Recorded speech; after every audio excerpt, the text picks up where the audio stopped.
Seguradora é condenada a indenizar caminhoneiro. Para o STJ, a empresa tem a mesma responsabilidade do motorista bêbado que provocou o acidente.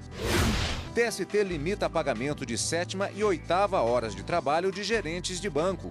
A relatora do processo, ministra Dora Maria da Costa, decidiu rever o enquadramento jurídico após analisar prova testemunhal transcrita pelo TRT. Atrasos e cancelamento de voos. O que prevê a justiça nestes casos? Que existe um desequilíbrio à medida em que o consumidor não tem esse poder de cancelar unilateralmente o seu bilhete de ida sem qualquer penalidade.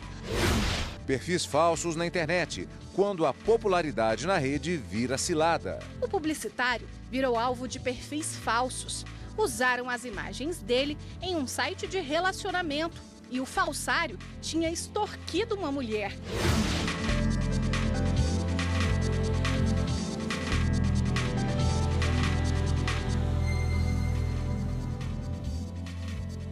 Olá, boa tarde. O Superior Tribunal de Justiça negou o recurso a uma seguradora que queria responsabilizar apenas o motorista segurado que estava bêbado e atingiu um caminhão. A seguradora foi condenada, junto com o segurado, a indenizar o motorista do veículo atingido. Quem conta essa história para a gente com mais detalhes ao vivo é a repórter Viviane Novaes, com quem nós conversamos agora. Boa tarde, Viviane. Boa tarde, Cadu, e boa tarde a todos. Olha, o caso foi o seguinte: o motorista que dirigiu o caminhão com o seguro é que estava bêbado. Ele invadiu a contramão e bateu de frente em um outro caminhão. Aí a vítima entrou na justiça pedindo R$164 mil de indenização. Mas a seguradora não queria pagar, não. Alegou que o motorista do caminhão segurado estava bêbado e, portanto, o caso se enquadrava na cláusula de exclusão prevista no contrato do seguro. Mas o STJ entendeu que a embriaguez não afasta o dever da seguradora de indenizar terceiro vítima de acidente e que o seguro de responsabilidade civil tem uma função social de garantia de direitos da vítima. Cadu. Obrigado, Viviane. O Tribunal Superior do Trabalho decidiu que o Banco do Brasil não será obrigado a pagar a 7ª e a 8ª horas de trabalho de gerentes internacionais como horas extras. A ação trabalhista foi ajuizada em nome de empregados do Banco do Brasil com função de gerente de negócios internacionais com carga horária de 40 horas semanais ou 8 horas por dia de segunda a sexta. De acordo com o artigo 224 da Consolidação das Leis do Trabalho, a jornada normal em bancos é de 6 horas, a não ser para quem exerce funções de direção, gerência, fiscalização, chefia e equivalentes, ou cargos de confiança. Nesse caso, a gratificação recebida pelo empregado não pode ser inferior a 1/3 do salário do cargo efetivo, como estabelece o parágrafo 2º. O plano de carreira do banco incluía os gerentes de negócios nessa categoria, mas eles alegaram na ação que a função não exigia responsabilidade especial e, por isso, não podia ser enquadrada no parágrafo 2º do artigo 224 da CLT. Assim, o processo pedia a inclusão e remuneração da 7ª e 8ª horas de trabalho como horas extras. Em primeiro e segundo grau, a Justiça julgou favorável o pedido, mas na 8ª turma do Tribunal Superior do Trabalho, a relatora do processo, ministra Dora Maria da Costa, decidiu rever o enquadramento jurídico após analisar prova testemunhal transcrita pelo TRT. Para a relatora, mesmo sem ter que lidar com subordinados, os gerentes possuíam sim responsabilidade diferenciada ao responder por grande número de agências e representar o banco em eventos externos. A ministra ainda destacou que os fatores aliados à gratificação de função superior a 1/3 do salário preenchem os requisitos para enquadrar os gerentes internacionais no parágrafo 2º do artigo 224 da CLT.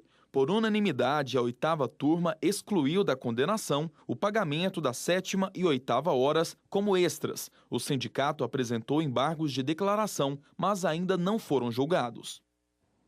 A Corregedoria Nacional de Justiça publicou recomendação para que todos os tribunais do país se abstenham de efetuar pagamento a magistrados e servidores de valores a título de auxílios moradia, transporte, alimentação ou qualquer outra verba a ser instituída ou mesmo relativa a valores atrasados, e ainda que com respaldo em lei estadual, sem que seja previamente autorizado pelo Conselho Nacional de Justiça, conforme o provimento 64. O Corregedor Nacional de Justiça, ministro Humberto Martins, levou em consideração que a Lei Orgânica da Magistratura Nacional veda a concessão de adicionais ou vantagens pecuniárias que não estejam nela previstos. O Poder Judiciário do Rio Grande do Sul deu início a um projeto piloto que prevê a utilização de máquinas de cartões para recebimento de valores. Inicialmente, o projeto será implantado para o pagamento de valores de penas pecuniárias nos juizados especiais criminais da comarca de Porto Alegre. Essas máquinas permitem pagamentos em diversas bandeiras. O objetivo é verificar a utilização de cartões de débito e crédito com a possibilidade de pagamento parcelado, contribuindo para a garantia e celeridade no recebimento das penas pecuniárias e posterior baixa dos processos judiciais. Ao mesmo tempo em que a medida facilita a vida dos jurisdicionados, também é conveniente para a administração, pois reduz o risco de inadimplência e diminui o tempo de tramitação dos processos. O projeto piloto está restrito à transação penal e prestações pecuniárias em processos criminais. Atrasos e cancelamentos de voos são os principais motivos de reclamação contra as companhias aéreas e podem ser um transtorno para quem é pego de surpresa, principalmente nesta época do ano. Desde julho de 2010, as empresas são obrigadas a manter os passageiros informados sobre atrasos e cancelamentos. Mas é comum o passageiro chegar ao aeroporto e descobrir que não vai viajar no voo planejado. Existem também casos em que o consumidor tem o bilhete de volta desmarcado, caso não embarque na ida. Na reportagem especial de Jesus Mosquera, você vai saber qual tem sido o entendimento do Superior Tribunal de Justiça sobre esse assunto.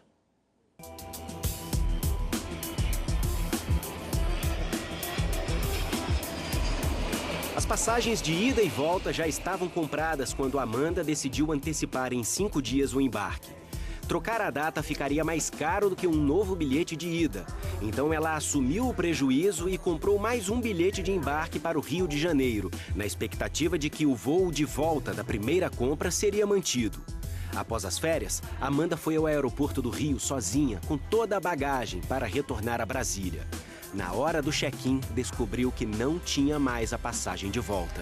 Eu fui no guichê da empresa, a atendente me disse que não tinha nenhuma passagem no meu nome, que tinha uma passagem, mas que estava cancelado, porque eu não tinha ido com a empresa e não tinha como eu voltar, minha passagem de volta estava cancelada. Foi praticamente a mesma história de 2 passageiros de São Paulo que vieram a Brasília com os bilhetes também comprados antecipadamente. A diferença é que eles não trocaram a data, e sim o local do embarque. Em vez de sair de Campinas, preferiram embarcar por Guarulhos. Na hora de retornar para casa, não conseguiram fazer o check-in. As passagens de volta haviam sido canceladas pela companhia aérea, porque os passageiros não usaram os bilhetes de ida, saindo de Campinas. Os passageiros ingressaram com ação de reparação de danos morais e materiais no Tribunal de Justiça de São Paulo. O pedido foi negado na primeira e na segunda instância. Mas, ao julgar o recurso especial, a terceira turma do Superior Tribunal de Justiça reformou a decisão. O relator, ministro Marco Aurélio Belize, destacou: obrigar o consumidor a adquirir nova passagem aérea para efetuar a viagem no mesmo trecho e hora marcados, a despeito de já ter efetuado o pagamento, configura obrigação abusiva, pois o coloca em desvantagem exagerada, sendo ainda incompatível com a boa-fé objetiva que deve reger as relações contratuais.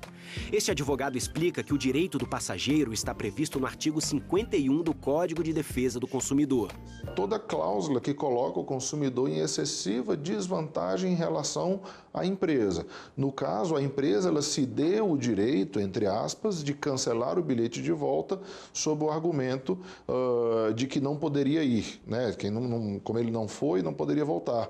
Só que existe um desequilíbrio à medida em que o consumidor não tem esse poder de cancelar unilateralmente o seu bilhete de ida sem qualquer penalidade. Então, à medida em que não existe uma paridade de direitos, essa cláusula é considerada abusiva. Ao relatar o recurso especial no STJ, o ministro Marco Aurélio Belize apontou a prática de venda casada. A companhia aérea condicionou a passagem de volta ao voo de ida. A venda casada é proibida pelo artigo 39 do Código de Defesa do Consumidor. A terceira turma do STJ condenou a empresa aérea a restituir os valores pagos com as passagens de retorno adicionais e fixou indenização de R$5 mil por danos morais em favor de cada passageiro. O STJ já havia adotado conclusão no mesmo sentido em 2017, quando a quarta turma condenou uma companhia aérea a indenizar uma passageira em R$25 mil. Ela também perdeu o bilhete de volta por não comparecer na ida. Agora, com essa decisão unânime da terceira turma, o STJ pacifica o entendimento sobre a questão, criando um precedente a ser obedecido pelas empresas aéreas. A ANAC, Agência Nacional de Aviação Civil, aborda a mesma questão na Resolução 400, em vigor desde março de 2017. O artigo 19 estabelece que o bilhete de volta deve ser preservado se o passageiro não usar o de ida, mas só se avisar a companhia aérea até o momento do voo. Pela resolução da ANAC, se o passageiro não avisa, a empresa pode cancelar o bilhete de volta. Ainda assim, o passageiro pode contestar o cancelamento unilateral porque, conforme as decisões do STJ, continua configurada a prática de venda casada. O Juizado Especial do Aeroporto de Brasília lida frequentemente com essa questão, como explica este servidor responsável pela conciliação entre passageiros e companhias aéreas. Há casos que nós já conseguimos numa conciliação, mesmo o passageiro não avisando, chamando a companhia para tentar fazer a tratativa de resolver a questão e colocar ele no próximo voo. Bruno Cardoso explica também como o passageiro pode buscar o exercício deste direito ainda no aeroporto, se perder a passagem de volta. Iniciada a demanda, a gente reduz a termo os fatos, já inicia o processo com o protocolo. Como o nosso processo ele é eletrônico, a juíza já toma conhecimento instantaneamente e já é designada uma audiência de conciliação agora processual. E a gente continua neste assunto no próximo bloco com uma operação especial da ANAC nos principais aeroportos do Brasil. É já já. Eles observam se as companhias aéreas respeitam os horários previstos dos voos, evitam cancelamentos e prestam o devido auxílio aos passageiros quando surge algum problema.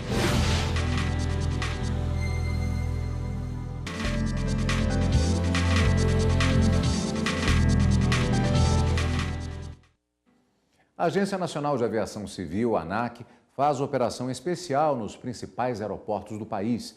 O foco é fiscalizar a prestação de serviço aos passageiros. A previsão da Agência Nacional de Aviação Civil é de que o movimento nos aeroportos durante as festas de fim de ano seja entre 8% e 10% maior do que no mesmo período do ano passado. Por isso, 200 servidores fazem o trabalho de fiscalização. Eles observam se as companhias aéreas respeitam os horários previstos dos voos, evitam cancelamentos e prestam o devido auxílio aos passageiros quando surge algum problema. Essa operação ela é feita para focar justamente os períodos de maior movimentação de passageiro e tem como principal objetivo verificar se os direitos dos passageiros estão sendo cumpridos pelas companhias aéreas. A fiscalização foi reforçada nos 13 principais aeroportos do país. Os 4 do Rio de Janeiro e São Paulo, Curitiba, Belo Horizonte, Campinas, Brasília, Porto Alegre, Salvador, Fortaleza, Recife e Manaus. A operação fim de ano da ANAC é dividida em 2 fases. Uma que começou na semana passada e vai até o dia 6 de janeiro e a outra que vai começar às vésperas do Carnaval. Tudo para garantir uma viagem e um fim de ano tranquilos para os passageiros.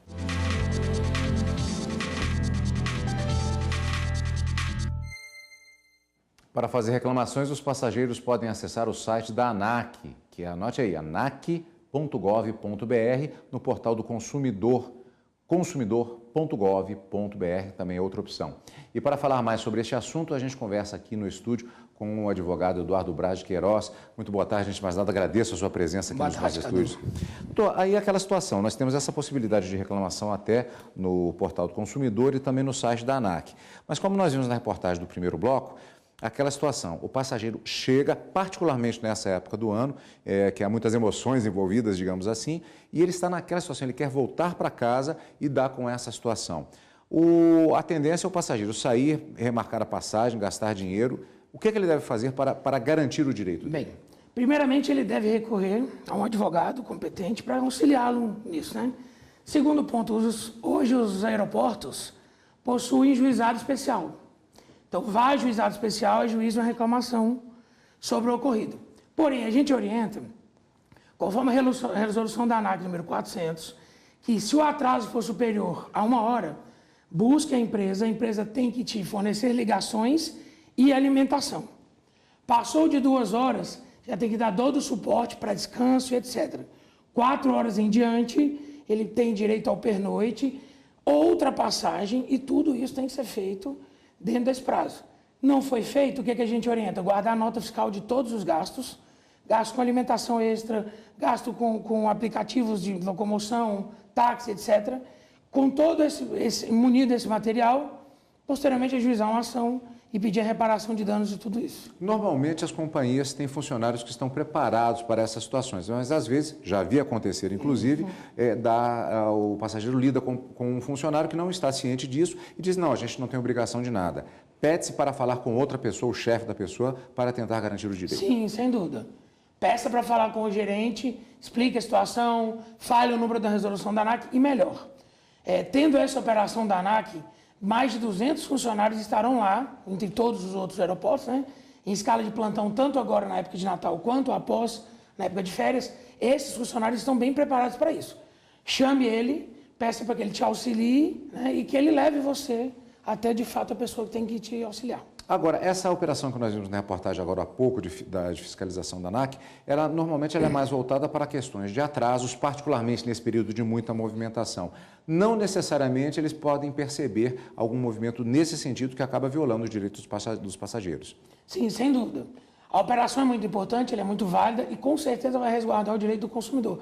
Contrapartida, nós, consumidores, temos que levar essas situações tanto à ANAC quanto aos responsáveis da empresa. Porque de forma imediata, o Poder Judiciário não vai conseguir atender você, né? Então, o que você tem que fazer? Procurar a ANAC, junto às pessoas que estão lá de plantão, os funcionários da empresa, e caso isso não se resolva, o que é a orientação jurídica que a gente dá? Guarde as notas fiscais, porque posteriormente a gente entra com a ação de reparação de danos e facilmente vai ser ressarcido ao consumidor. Situações que são comuns também nesse período do ano. A pessoa faz uma conexão e tem a perspectiva justamente de que aquela aeronave chegue num determinado horário. Podem acontecer atrasos. Tivemos, inclusive, recentemente, uma situação em que toda a malha aeroviária brasileira ficou comprometida por conta de um quase acidente que nós tivemos recentemente, ficou tudo bem. Nesse caso, a pessoa pode perder a conexão. Quais os direitos? Primeiramente, o direito dela é de embarcar. Isso é um fato, ele deve embarcar. Porém, caso ele não embarque, caso a empresa entrave essa situação, novamente eu vou informar. Procure o pessoal da ANAC. Caso não encontre o pessoal da ANAC nos aeroportos, vá direto à empresa aérea e exija o seu direito.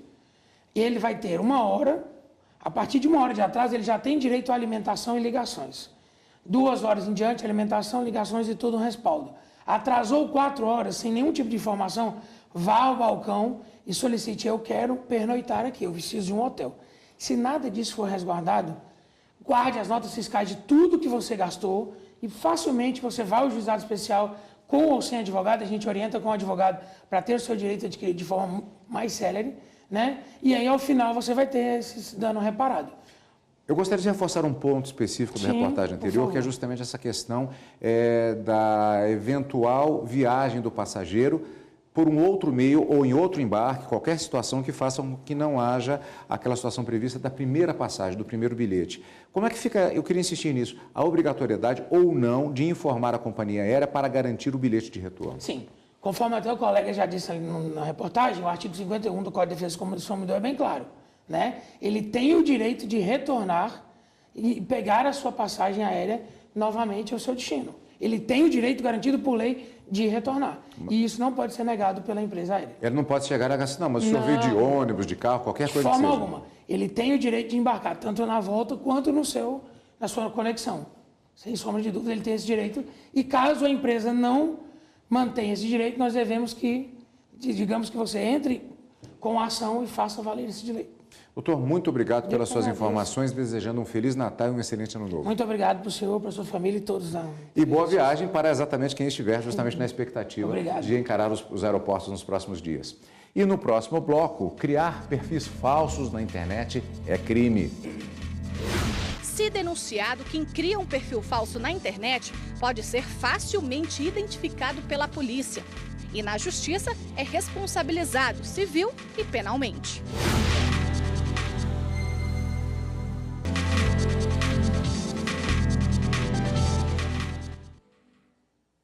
Julgamento de 3 réus envolvidos na morte de um casal ocorrido em Santa Catarina foi adiado para fevereiro. A sessão foi realizada na primeira vara criminal de Canoas, região metropolitana de Porto Alegre. Todos os 3 foram enquadrados por duplo homicídio qualificado. Na denúncia original do Ministério Público foram ainda indiciados outros 3 participantes.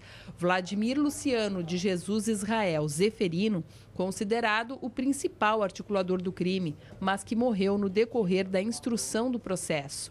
E Rodrigo Chiliting de Ávila, também falecido no curso do processo. E Evandro Francisco Padilha, foragido desde a época do fato. Conforme a acusação, a motivação dos assassinatos foi a insatisfação de Vladimir nas negociações feitas com Paulo César na compra de um imóvel. O réu pretendia fazer parte do pagamento com um carro usado, o que não foi aceito nem pelos proprietários, nem pelo corretor.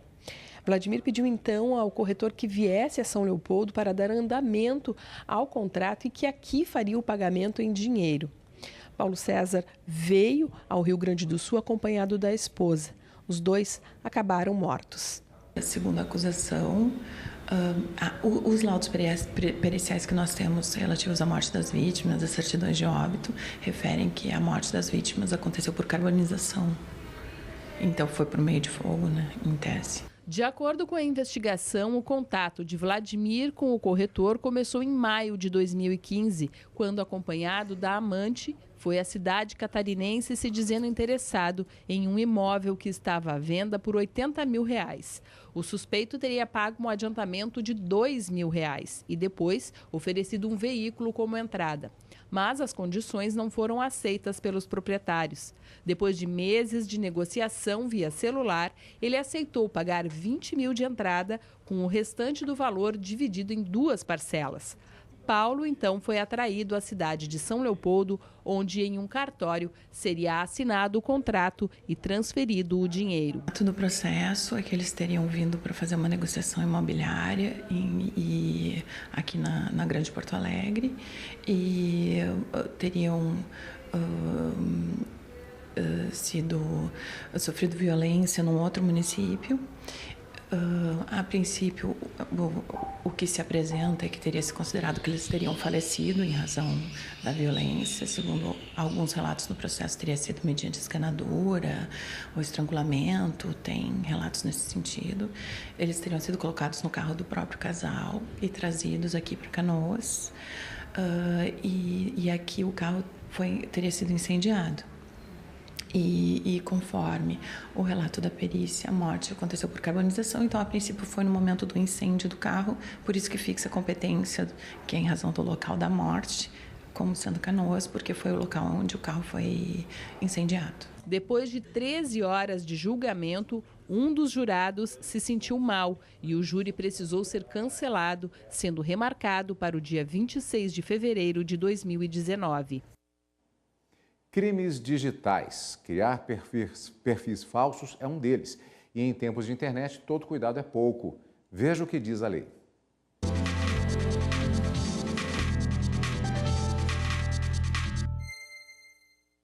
Fotos e mais fotos. A rotina de João muitas vezes nos mínimos detalhes nas redes sociais. 6 mil pessoas seguem o perfil dele na internet. Mas tanta popularidade assim nem sempre é tão bom. O publicitário virou alvo de perfis falsos. Usaram as imagens dele em um site de relacionamento e o falsário tinha extorquido uma mulher. Uma pessoa insistentemente tentava falar comigo, uma mulher, me mandando e-mails, me mandando notícias, mensagem pela própria rede social, pelo Instagram. E aí eu pensava até que era spam. Até que ela ligou para mim dos Estados Unidos e contando que tinha uma pessoa da África usando um perfil com as minhas fotos. E aí sim, já tinha tentado extorquir dela, tentado pegar proveito dela, né? Uma situação semelhante ocorreu em São Paulo. Um médico descobriu que tinha um perfil falso dele, com críticas ao trabalho da clínica em que trabalhava. O caso foi parar na justiça e o TJ paulista condenou a rede social. O Facebook foi responsabilizado porque não tirou o perfil falso do ar quando a vítima denunciou. E isso foi considerado omissão pelos desembargadores que analisaram o caso. Como as publicações eram ofensivas, o site também vai ter que pagar indenização por danos morais. Na verdade, a rede social só vai ser acionada, conforme inclusive entendimentos do STJ, porque ela não tomou providências uma vez que ela foi notificada. Se ela tivesse tomado providências em apagar a publicação, nada disso precisaria ter acontecido contra a rede social. Basta andar um pouquinho nas ruas para ver a relação das pessoas com o mundo virtual. E não é só impressão. Em um relatório divulgado este ano pela empresa americana Ria Social, 62% da população brasileira está ativa nas redes sociais. Entre as mais acessadas, o YouTube, Facebook, WhatsApp e Instagram. É bom ficar atento. Se denunciado, quem cria um perfil falso na internet pode ser facilmente identificado pela polícia. E na justiça é responsabilizado civil e penalmente. Quem comete a prática de criação de perfis falsos, ela responde dentro do direito civil, da esfera civil, por danos morais, e isso pode ter sanções pecuniárias, valores, e dentro da esfera penal, ela responde por falsidade ideológica, que pode culminar em penas de restrição de liberdade e multas também. O Jornal da Justiça fica por aqui. Muito obrigado pela sua companhia, um excelente Natal para você e amanhã a gente se encontra no Justiça Agora. Até lá!